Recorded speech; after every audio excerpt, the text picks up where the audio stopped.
En las zonas más altas del Himalaya hay un reino antiguamente prohibido para los extranjeros, un secreto del mundo conservado intacto durante siglos, hasta que recientemente se abrieron sus fronteras por primera vez.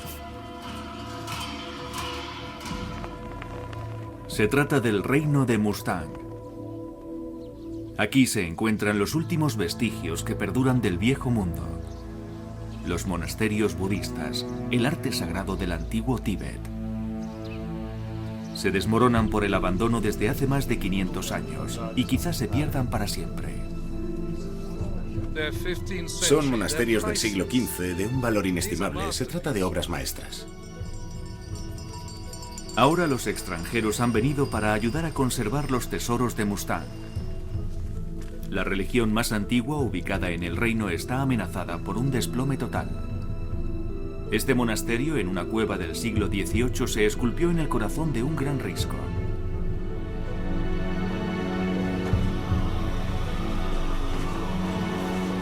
La mayor parte de él se ha erosionado y ha dejado un sepulcro secreto aislado, probablemente sin posibilidad de recuperación. Esto es muy bonito. En lo más profundo de mi corazón, siento que si hiciéramos algo mal, podríamos causar más conflictos y preocupaciones a la gente que si se desplomara por sí solo. Este templo con el tiempo se desmoronaría por el precipicio. Con él desaparecerían obras maestras de un mundo perdido. No hay nada que los expertos extranjeros puedan hacer para evitarlo. Por ello, los habitantes de Mustang se preguntan, ¿qué pasará con el resto de nuestros tesoros? No teníamos ni idea de cuál era nuestra función. Los primeros occidentales que vinieron aquí en los últimos tiempos han provocado mucha irritación y han fomentado una especie de desconfianza entre los habitantes de la zona. Ahora el problema es el acercamiento a Shangri-La. Este reino aislado del Himalaya plantea un gran dilema. Los dioses se despegan de las paredes y las únicas personas capaces de solucionar el problema son forasteros. ¿Se les puede confiar a ellos el arte sagrado de Mustang?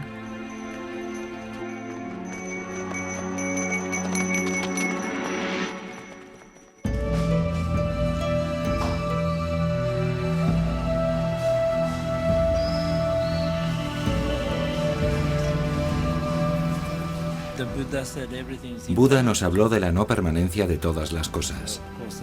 Y por supuesto la vida no es eterna. Nada es eterno.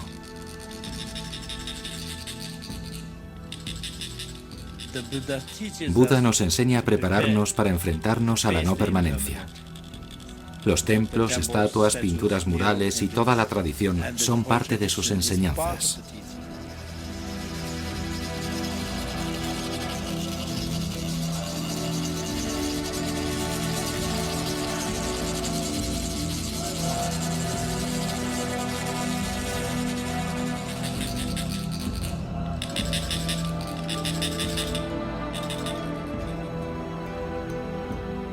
Para los budistas solo tenemos una estancia temporal en la tierra. Pero de la muerte y la destrucción procede el renacimiento. En realidad, yo y la mayoría de la gente con la que trabajo aquí tenemos una sensación de no permanencia. Todo lo que nos rodea, el paisaje, el ambiente, te das perfecta cuenta de lo breve que es la vida. Realmente pienso que este es el simbolismo de Mustang. Los tesoros escondidos de los monasterios de Mustang son ejemplos trágicos de la no permanencia. Estas manifestaciones son muestras inestimables del arte sagrado que se desmorona de las paredes. Un equipo de restauradores internacionales intenta recuperarlos. El lama Guru Gyaltsen, monje tibetano, hace un viaje a la ciudad medieval de Lomantang para supervisar el trabajo de los restauradores. El lama más importante del mundo le ha enviado. Un viaje de 8 días le llevará a las zonas más altas del Himalaya, a la ciudad legendaria del arte sagrado y los templos. Tengo la impresión de que voy de peregrinación, porque estos lugares son sagrados para mí. No he estado nunca en Mustang. Es en realidad mi primera visita. En otra época, Mustang perteneció al Tíbet. Pero Nepal lo reclamó como distrito y finalmente se estableció como área restringida en la que los forasteros no eran bienvenidos. La gente de Lomantang, Capitolio de Mustang, son ciudadanos de Nepal, pero étnicamente son tibetanos. La gente de Mustang son tibetanos, hablan el idioma tibetano y su cultura es de origen tibetano. Mustang es la tierra intacta y eterna. Es el reino más alto del mundo. Aquí, la vida es como era hace 500 años.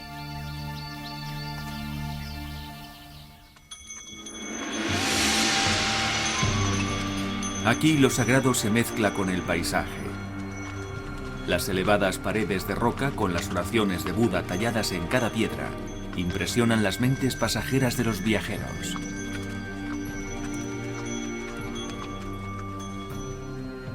Las estructuras religiosas forman parte del arte como una forma de mostrar al mundo la filosofía budista. Los pigmentos utilizados en los monumentos imitan los vistosos matices de las montañas cercanas. Cada franja representa una deidad individual. Hogares parecidos a fortalezas se protegen de las fuerzas hostiles de la naturaleza.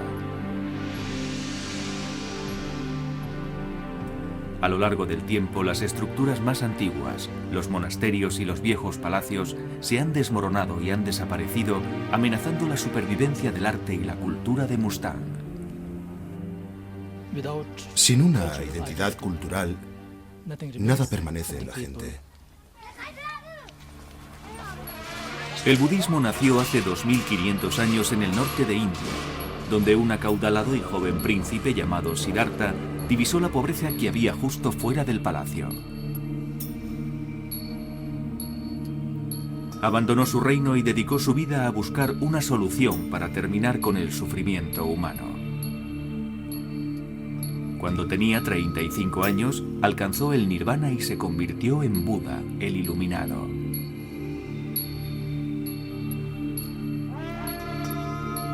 Hoy en día, la población budista de todo el mundo supera los 500 millones de personas. Durante casi 1000 años, el budismo se ha desarrollado en el Tíbet. Casi cada pueblo tenía un monasterio. Cada familia enviaba por lo menos a un hijo a la escuela para que fuera monje. Más de un cuarto de la población tibetana está formada por monjes y religiosas.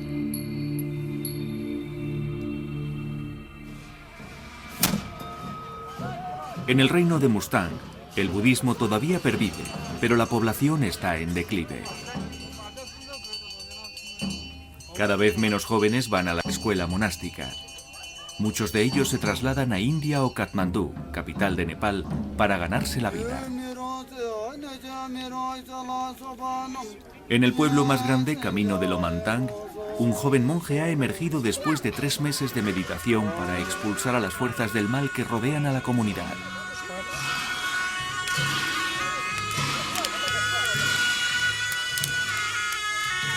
Se trata de una depuración anual y toda la ciudad se presenta.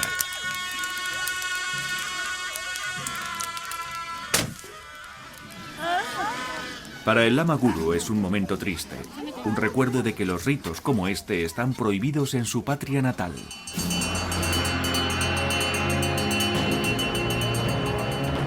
El Tíbet, tal y como lo conoció el Lama Guru, ya no existe. Él, como otros muchos, huyó de su país cuando todavía era niño. En el año 1950, China invadió el Tíbet.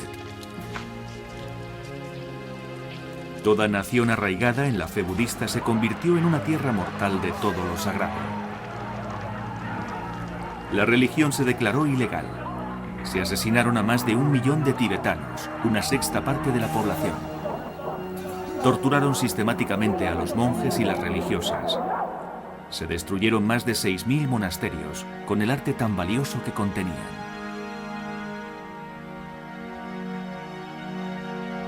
El sustento de la cultura tuvo que desaparecer.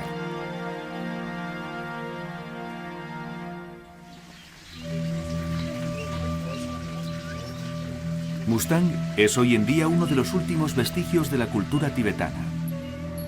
Y es por lo que el Lama Guru ha llegado tan lejos. Para él es un viaje al pasado.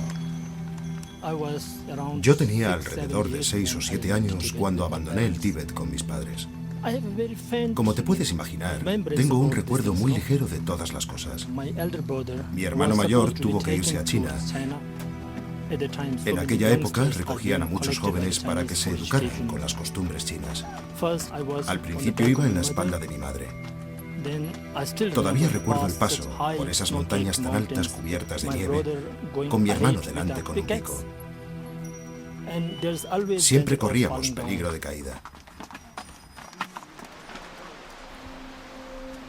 En el camino a Lomantang hay una cueva escondida donde se dice que las deidades emanan de las paredes. Los budistas vienen en peregrinación para ver si emergen en forma humana. Un anciano lama que se escapó del Tíbet es el encargado de conservar la cueva. Nos explica que aquellos que pueden ver a las deidades están muy cerca de conseguir la iluminación espiritual. La gente que tiene un gran desarrollo puede reconocer a las deidades en cualquier cosa.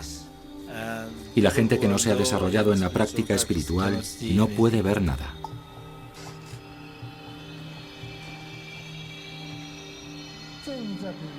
Al principio las figuras aparecían con muy poca nitidez, pero ahora se ven con más claridad. Para los creyentes, alrededor de 50 figuras humanas emergen de las paredes de la cueva, donde no hay ninguna muestra evidente de intervención con ninguna herramienta humana. Para los budistas, no son simples objetos, sino que creen que transmiten presencias vivas.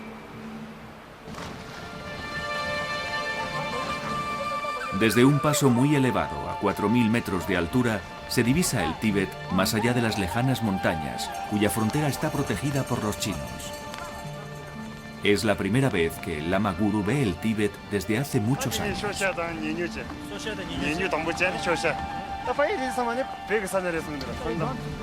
Las banderas de los oradores en el cordel envían palabras de compasión a su tierra natal.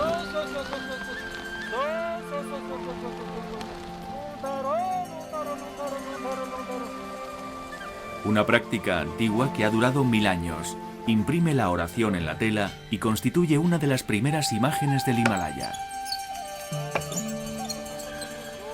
Los 5 colores elementales representan el cielo, las nubes, el fuego, el agua y la tierra. Se cree que cada oración coge el vuelo por los talones del Ungta, caballo del viento, que envía los mensajes por las 4 direcciones sagradas.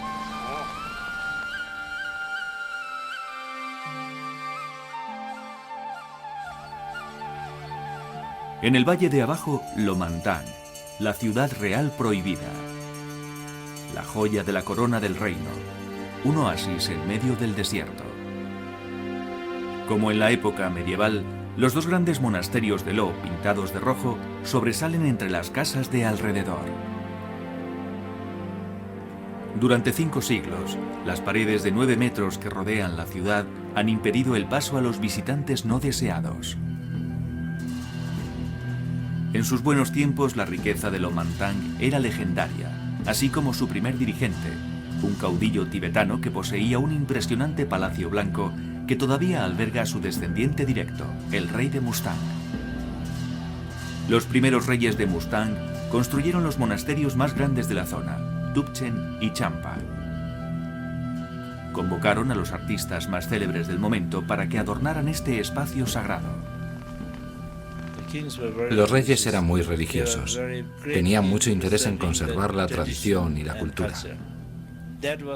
Esta fue la época más gloriosa de la era Mustang.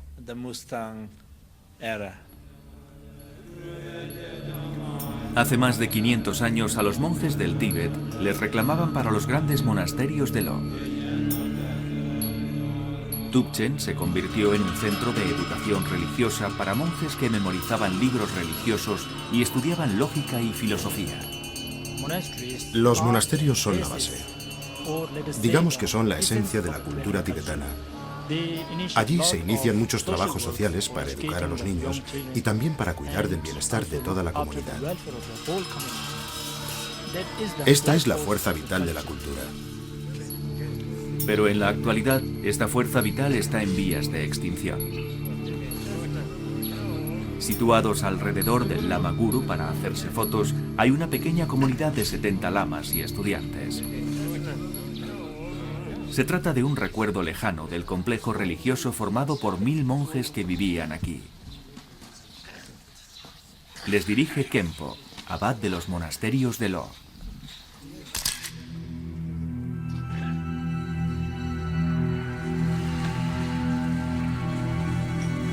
El Lama Guru recibe la bendición de Khenpo para entrar en el monasterio de Tubchen por primera vez.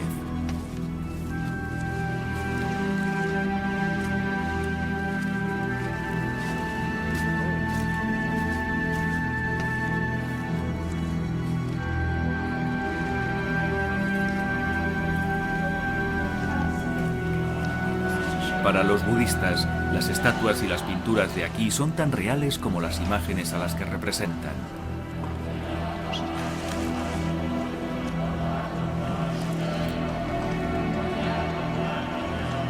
Reluciente entre las ruinas está la estatua de Buda, fundador de la fe budista.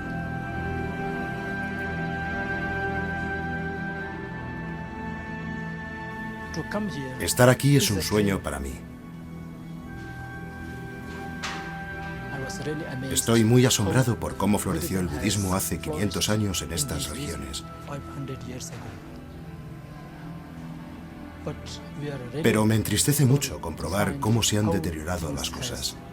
Las condiciones en las que se encuentran son desalentadoras.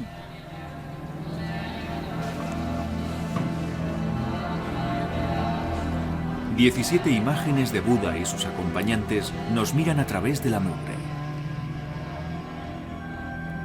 Para la gente son deidades vivas atrapadas tras un velo de hollín. Faltan piezas completas de dioses sobre las que se ha filtrado el agua del exterior. El deterioro es tan grande que oculta la grandeza del arte, incluso ante los ojos del experto arquitecto John Sunday. Cuando entré la primera vez, ya me habían informado del deterioro. Pero fue después cuando me empecé a dar cuenta de lo fantásticas que eran en realidad las pinturas de las paredes. Eran pinturas del siglo XV, tienen un valor incalculable. Son obras maestras. John Sunday está poniendo en práctica su experiencia y su técnica como arquitecto para salvar Tubchen y su arte. El templo es un ejemplo clásico de la arquitectura tibetana tradicional. Un gran vestíbulo individual con 35 columnas que soportan un tejado plano, causa principal de los problemas de Tubchen. La lluvia entra por la unión del tejado con las paredes y ha destruido varias pinturas murales. Tubchen se desmorona lentamente y con él la cultura que contiene. Nadie lo ha utilizado para rendir culto desde hace más de 100 años. Recuerdo la primera vez que entré aquí y vi este rayo de sol que entra del tejado. Y justo en ese rayo había una anciana sentada vestida de negro. Y dije, ¿quién es? Ellos me dijeron, es la señora que se encarga de encender las lámparas de aceite. Entonces les pregunté, ¿no hay nadie más? Y me contestaron, no, casi todos han muerto. Entonces, ¿qué hacemos aquí? ¿Restaurar un templo donde solo viene una persona? Para nosotros, lo más importante es devolver la vida a este lugar. Así que imagínate, viendo lo enorme que era, yo pensaba, ¿por dónde empezamos? Estaba desmoralizado por completo. John Sunday empezó contratando a personal local para levantar el tejado. Había que cambiar la mayor parte del mismo. Es una excavación al pasado, extraer vigas podridas con siglos de antigüedad. En el corte de las vigas poníamos estas piezas redondas de madera y directamente encima de ellas piedras planas que sacábamos del río. Después 2 capas de barro. El barro o la arcilla es la única tecnología de Mustang. Cada trabajo requiere una fórmula concreta, una mezcla precisa de ingredientes combinados con una cierta consistencia. Los habitantes de la zona son maestros en la colocación del barro, alquimistas de la tierra, y el conocimiento que tienen del barro local es de un valor incalculable para John Sunday. Después de restaurar el Angkor Wat de Camboya, nada le sorprende de la arquitectura asiática. Sin embargo, ganarse la confianza de la gente de Mustang se ha convertido en una especie de reto nuevo para él. Todo el mundo que viene aquí comenta, esto debe de ser algo parecido a vivir en la época medieval. Los políticos son realmente bizantinos. Y hemos tenido que abrirnos paso con muchas cosas al tratar con la comunidad. Con un creciente interés foráneo por estos monasterios, la gente de Lo se ha llegado a sentir propietaria de este patrimonio. ¿Y qué piensan de nuestro trabajo? Muchos ciudadanos son reacios a poner sus tesoros sagrados en manos de occidentales. Recuerdo la primera advertencia que me hicieron cuando me dijeron que podíamos ir a Mustang. Tened cuidado con la gente de allí, os vais a dar cuenta de que son particularmente difíciles y tienen mal carácter. Me di cuenta de que lo más importante era ganarse la confianza de la gente. Cuando supimos que iban a financiar la restauración del monasterio, corrimos para aceptarlo y pensamos, vaya, nos van a dar algo a cambio de nada. El rey de Mustang preside una reunión en la ciudad, una de las muchas que se celebran últimamente para sopesar las ventajas de aceptar fondos del exterior. Cada paso de la restauración se debate entre los ciudadanos que pueden detener estos procesos en el momento que deseen. Si alguien tiene algún inconveniente con la restauración, puede exponerlo en cualquier momento. Podemos ver lo que se ha hecho hasta ahora y decidir nosotros mismos si se ha hecho bien.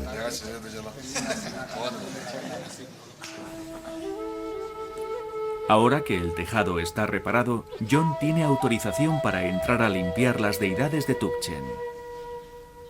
La limpieza la llevará a cabo Rodolfo Luján, restaurador especializado en arte asiático que procede de Roma, cualificado en las mismas técnicas que se utilizaron para la restauración de la Capilla Sixtina. La Capilla Sixtina estaba cubierta de hollín, polvo, humo y distintas capas de materiales de naturaleza diversa. ¿Y qué tenemos aquí? Exactamente lo mismo. Ninguna diferencia. ¿Y qué encontramos debajo de todas estas capas de suciedad y todo lo demás? Colores. Colores brillantes.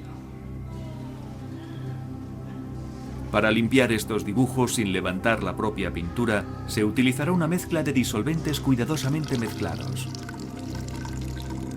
Se comienza con una mezcla de alcohol etílico y bicarbonato amónico en polvo, ambos conocidos por la capacidad para disolver la grasa y la suciedad de la superficie.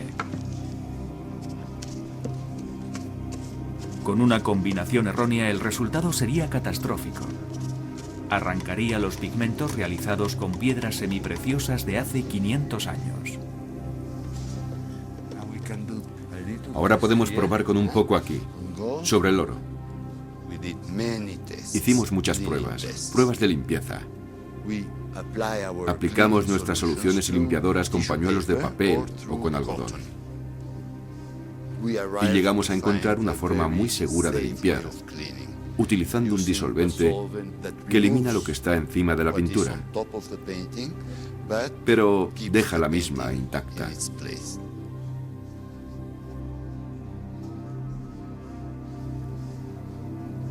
La suciedad pasa al trozo de algodón y se queda aquí.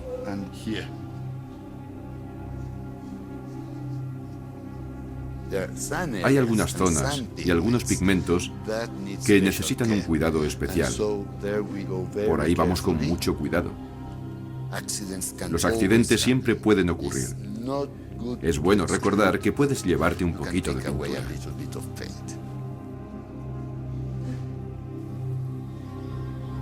Después de muchos años, el agua ha arrancado la pintura del yeso y ha deteriorado la uniformidad. Ahora las pinturas cuelgan como cortinas, apenas pegadas a la pared. Trabajamos con un enlucido de barro para rellenar el hueco que se ha hecho entre el yeso desprendido y la pared.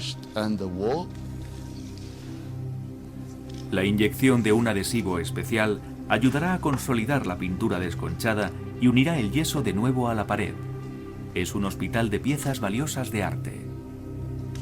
Con el mortero líquido inyectado a través de la superficie de la pintura, las cavidades se rellenan y se pegan con un empuje final. Llegar a comprender lo que conllevan estas pinturas es crítico para el restaurador. En Tübchen, el caballete, por llamarlo de algún modo, es una pared de barro que debe resistir el paso de los siglos. Estamos restaurando un edificio que se construyó con materiales perecederos. Y nos tenemos que enfrentar al problema de la restauración y conservación de los mismos. John y su equipo están restaurando un pretil con base de barro en el tejado de Tübchen. Hay muchas palabras para nombrar el barro en Lomantang: sisa, nunmato, pon y pung, pero ninguna es tan esencial como Gyan. Por todo el mundo se le conoce como adobe, y en realidad está formado por elementos locales. El gran secreto a la hora de colocar este material consiste en tenerlo con una esponjosidad suficiente para hacer una bola como esta. Esta es la consistencia perfecta. Y ellos la golpean hasta que está completamente sólida y se endurece como el cemento. Gyan es el adoquín utilizado para la construcción de todos los edificios antiguos de Mustang. Pero a lo largo del tiempo, la fuerza de la naturaleza y la negligencia se han manifestado. Las paredes del reino se están deshaciendo lentamente. Y el arte valioso del monasterio de Tübchen está impreso en estas paredes perecederas. Al trabajar con Gyan, estos obreros están recuperando una de las tecnologías olvidadas de Mustang. Esta es la primera vez que se trabaja con Gyan en Lomantang desde hace muchos años. Resulta muy interesante volver a utilizar los procedimientos antiguos otra vez.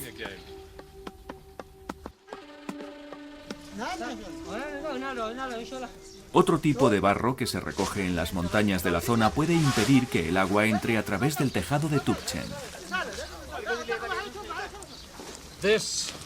Este tipo de barro en particular contiene sal y nuestra intención es extenderlo por el tejado para que éste se empape la próxima vez que llueva. La sal se une con la solución y penetra por los intersticios del barro. Se hincha y proporciona una membrana al tejado que es en realidad resistente al agua.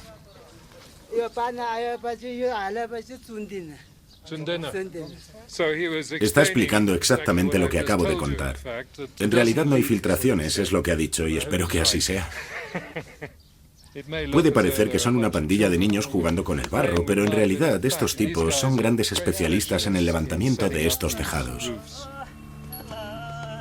A lo largo de los siglos, con cada nueva gotera, se ha ido filtrando más suciedad a través del tejado de Tübchen. Se han acumulado más de 200 toneladas de barro. Esta enorme masa ejerce presión sobre las columnas interiores y las vigas de la cubierta. Como consecuencia, toda la estructura se ha desplazado, debilitando las vigas de madera y provocando grietas en las paredes y en las pinturas. Es importante recordar que esta estructura soporta un peso enorme. Tenemos muchas toneladas de barro y, por lo tanto, hay que utilizar unas vigas muy fuertes. Cada viga forma parte de un rompecabezas muy elaborado. Para entender la complejidad del diseño, Sunday encargó un modelo y descubrió que se combinaban muchas piezas de madera para proporcionar fuerza a una única estructura sólida. La fuerza en la composición de esta viga se basa en la forma en que se colocan las piezas de madera. Se puede observar que hay por lo menos 11 planos de piezas diferentes. El objetivo de esto es crear una entidad estructural que reparta el peso del punto de carga de cada viga. Tenemos que recordar que Tübchen representa una de las estructuras más grandes de este tipo de toda la meseta tibetana. Y no se encuentran este tipo de vigas con estas características y estas proporciones en ningún otro lugar. La estructura de vigas de Tubchen fue una innovación del maestro de los conocedores del bosque. Cuando nos embarcamos en este proyecto me di cuenta de que necesitaba contar con un grupo de carpinteros que enseñaran a las personas de la zona el proceso completo de reparación y conservación de las estructuras de vigas. Los carpinteros procedían de la cultura que posiblemente construyó los grandes monasterios de Mustang. Nos referimos a los Niwars del valle de Katmandú, conocidos en todo el Himalaya por su técnica artística. Hoy en día la tradición ha permanecido en el trabajo de los Niwars, así como en el trabajo de Sateman, uno de los mejores carpinteros del equipo de John. Tenemos mucha suerte de que Sateman también conozca las técnicas del escultor. Él está trabajando en uno de los grandes leones de nieve. Debía haber 30 o 40 leones para restaurar y conservar. Es muy agradable sentir que hemos vuelto a utilizar las técnicas de los Niwars en Mustang, ya que tienen una gran reputación en la zona. Los Niwars siguen asentados en Katmandú, pero en el siglo XV eran artistas itinerantes ampliamente reclamados por su técnica. Además son unos escultores fantásticos, tanto con la piedra como con el metal. En el Tíbet en particular, encontramos esta riqueza cultural budista con mucha frecuencia, lo que realizó la función de un imán con los Niwars porque los lamas del Tíbet preferían trabajar con ellos.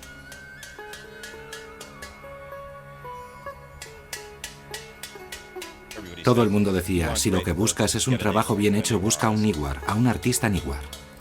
Los Niwars eran grandes conocedores del bosque, escultores y metalistas.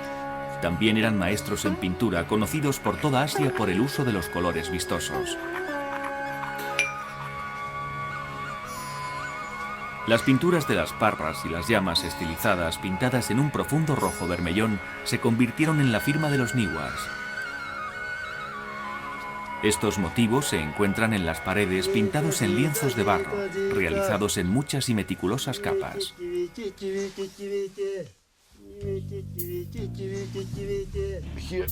Aquí nos encontramos con una técnica muy desarrollada de utilizar el barro.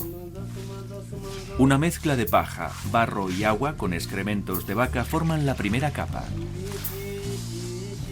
La paja hace la función de capa aislante y separa las pinturas de la pared original. Los excrementos de vaca ayudan a pegar la mezcla de paja a la pared. Arriba del todo nos encontramos con una especie de grava, una gravilla muy fina. La grava hace las veces de cojín para las pinturas separándolas de la paja. Y por supuesto, de nuevo una capa de excrementos de vaca. La técnica de pegar la grava con excrementos es una especie de método que se extiende y después se arroja.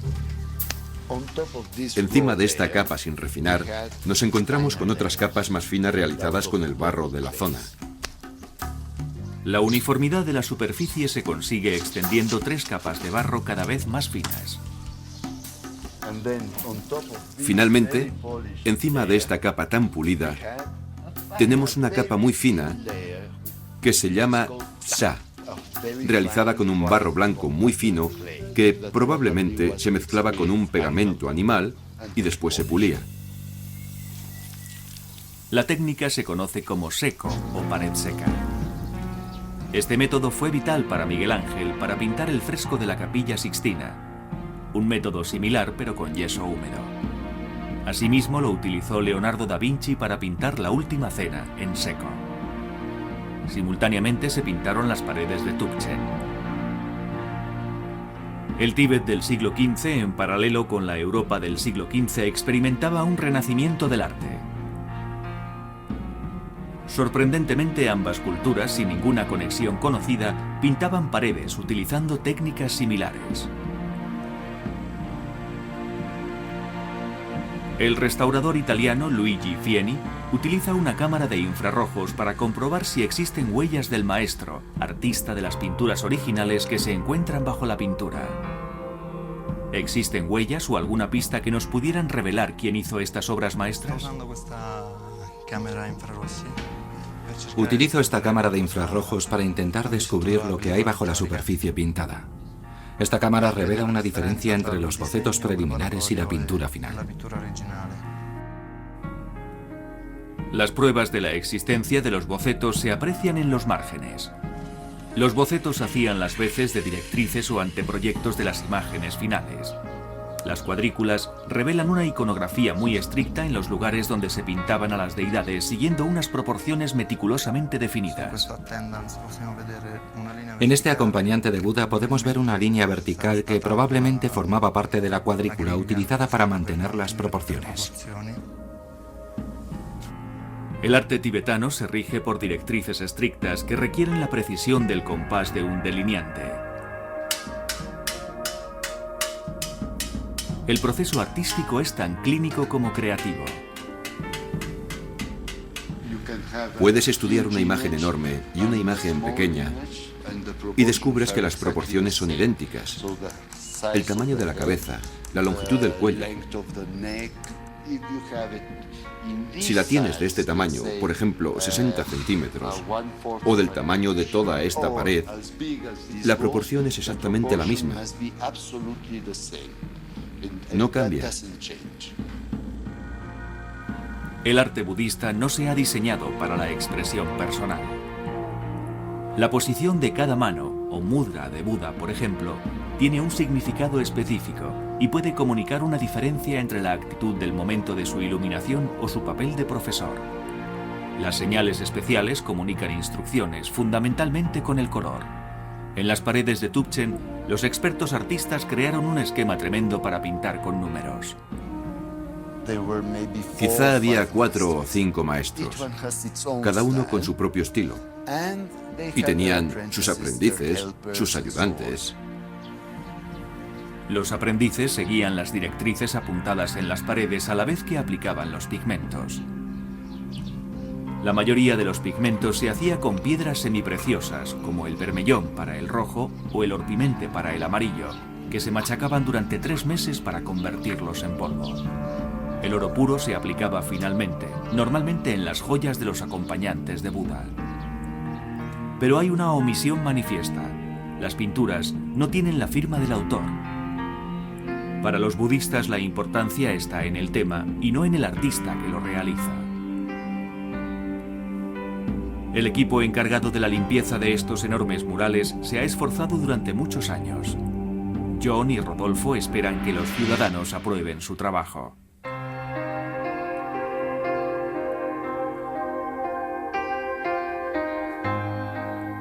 Como si se retirara una cortina por primera vez, Rodolfo está aturdido por la calidad de los trabajos que ha dejado al descubierto.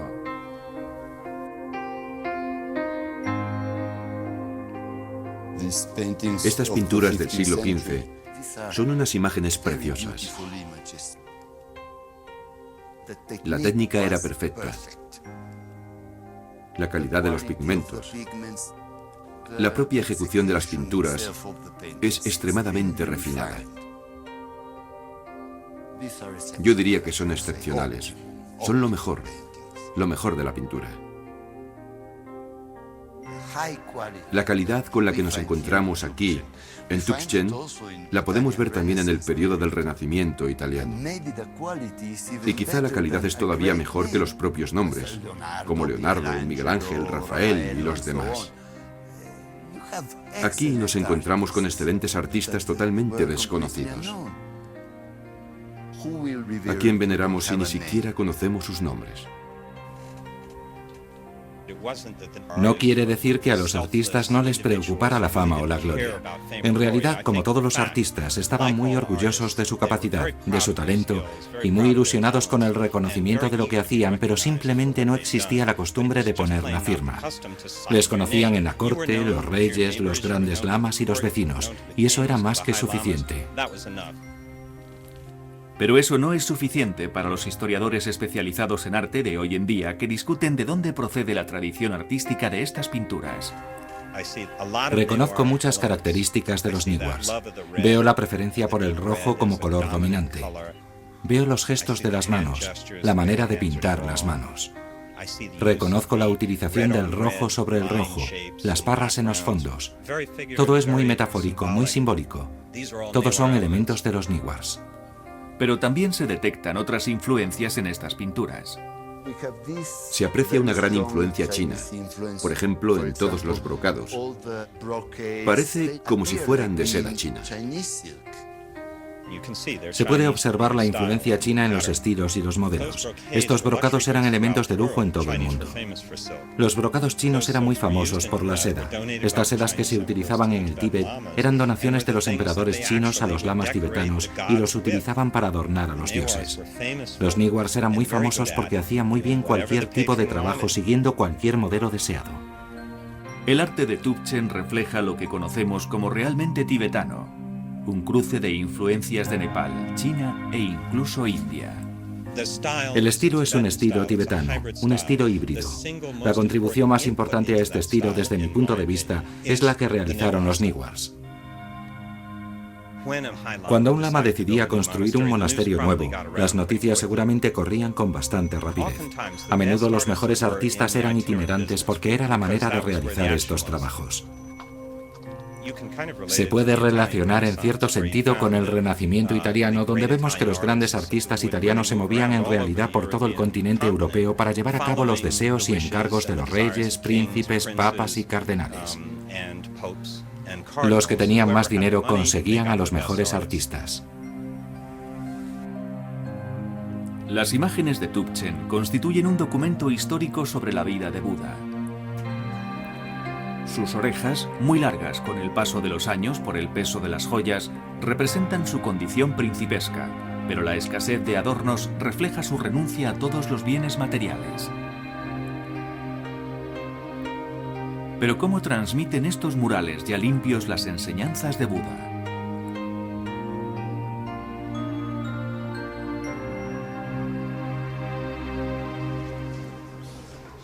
El rey de Mustang ha venido para comprobar los resultados de la limpieza. Rodolfo y John esperan que con esta aprobación puedan continuar su trabajo en otros monasterios de Mustang que se están desmoronando. Las pinturas de las deidades están estupendas, ¿verdad?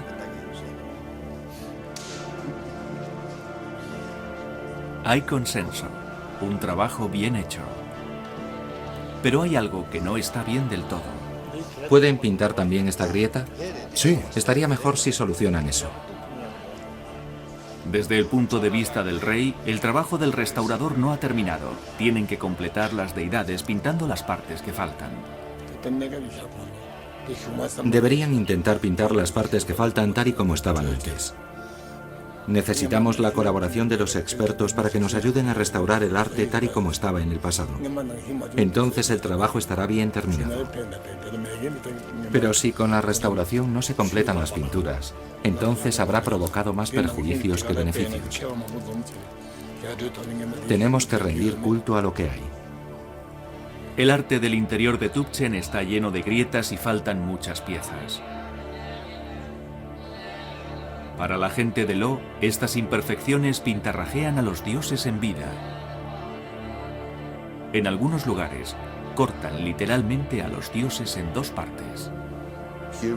Aquí tenemos que reconstruir enormes zonas de las pinturas. En Europa lo dejaríamos tal y como lo encontramos, en un estado, digamos, muy arqueológico.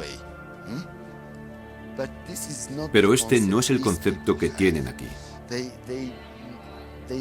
Necesitan que completemos la imagen. El rey Khenpo le ha pedido al Lama Guru que valore la situación. Aquí se puede observar cómo los dos puntos no coinciden. Es una grieta muy pequeña. Y en este caso, me planteaba dejarla tal y como está. Es muy clara, por lo que se puede oscurecer.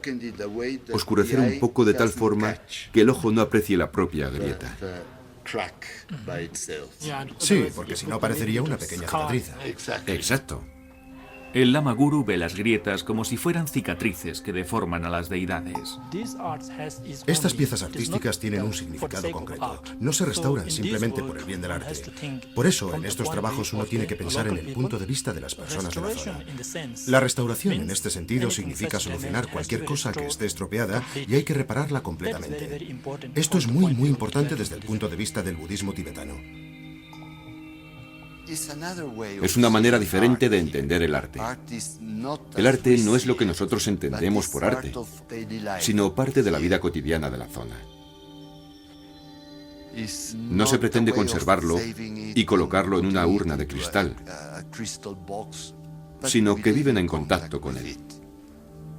Aunque entiendan el punto de vista de los anfitriones budistas, los restauradores creen que su función es conservar lo que existe y no interpretar lo que falta. Rodolfo completará las pinturas de algunas zonas, pero utilizará suaves sombreados con rayas para diferenciar su trabajo del original. La restauración con acuarela se puede quitar en cualquier momento que se desee. Y el resultado final, a simple vista, incorpora las acuarelas a la pintura como si de lo mismo se tratara. Pero allí donde los huecos son enormes, Tubchen debería quedarse sin restauración. Aquí se puede apreciar que hemos puesto este yeso blanco y después hemos pintado lo que faltaba. De esta forma, completamos una imagen sin hacer ninguna interpretación, únicamente rellenando una línea roja. Ese es el compromiso que tenemos entre la cultura oriental y la occidental. De esta forma, creo que podemos llegar a un buen acuerdo a la hora de unir y respetar ambos puntos de vista. Pero la gente quiere ver las pinturas completas, y para que así sea, buscarán a alguien que lo haga. Cuando observas los murales incompletos y deteriorados, sentimos que falta algo. Hay muchos casos en la historia de los monasterios, el arte y los ídolos budistas en los que se aprecia este deterioro. Pero siempre hay alguien que toma la iniciativa de restaurarlos. Si quieren contratar a un buen pintor, yo les aconsejaría que fuera un pintor muy bueno, un gran maestro, porque igualar la forma en que está pintado el original, desde mi punto de vista, es imposible. En primer lugar, sería muy costoso. En segundo lugar, la calidad de la pintura y el sentido de este tipo de arte, según mi criterio, pertenece a un periodo diferente en el tiempo. Yo no sé, si quieren hacerlo con pinturas comerciales, pinturas acrílicas, eso depende de ellos. Si los restauradores y la gente de Mustang no llegan a un acuerdo, el resto de los monasterios del reino se podría perder durante la discusión filosófica. John quiere empezar a trabajar en Champa, el monasterio más antiguo de Lomantang, pero primero tiene que tener permiso de la comunidad. Los ciudadanos se reúnen para tomar una decisión final.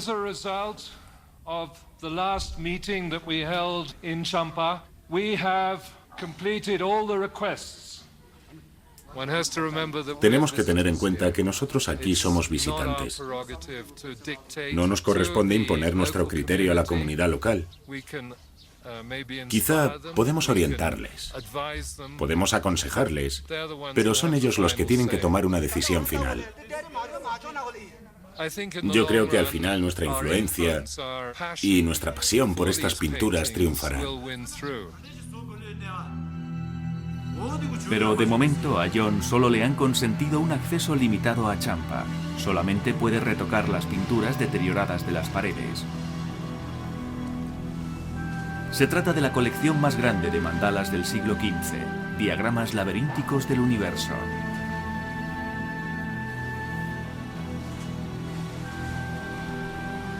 Son muy frágiles. En muchos casos, están literalmente colgando de las paredes y cualquier vibración podría provocar su caída. Las vibraciones se pueden llegar a convertir en un grave problema para los monasterios de Tubchen y Champa, ya que el reino se encuentra al borde de la transformación.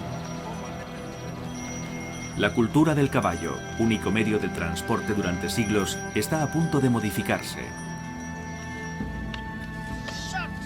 Ya se está construyendo una carretera, la primera carretera de Mustang, que pronto pasará por el mismo loft. Si todo se desarrolla como está previsto, los camiones circularán peligrosamente muy cerca de los monasterios y pueden provocar el derrumbamiento de los mismos con la misma intensidad que una serie de terremotos pequeños. El efecto directo es que se puede comenzar desmoronando parte de las estructuras históricas. Y después de un tiempo determinado, se hará una zona urbanizada que finalmente sacudirá literalmente la estructura hasta el punto del derrumbamiento.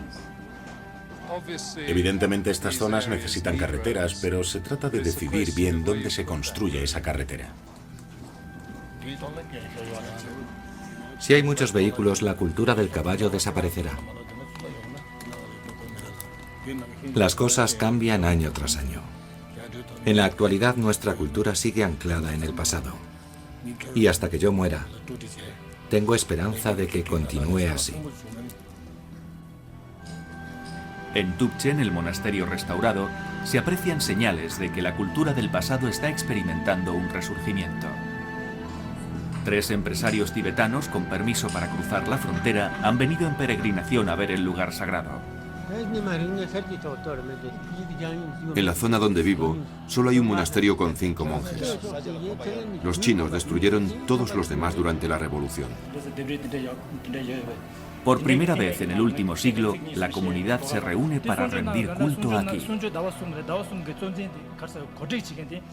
Desde que el Tíbet perdió su independencia y por culpa de las restricciones que todavía hoy existen, como monje me siento muy agradecido de poder estar aquí y dar una charla en este monasterio tan preciado.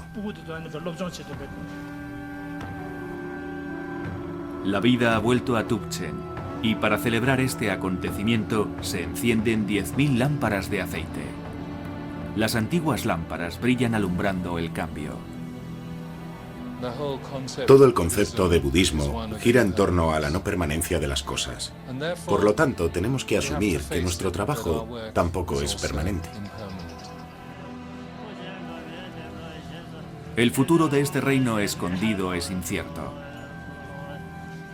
Pero según el pensamiento budista, todo está en el proceso de la desaparición, pero también en el de regreso.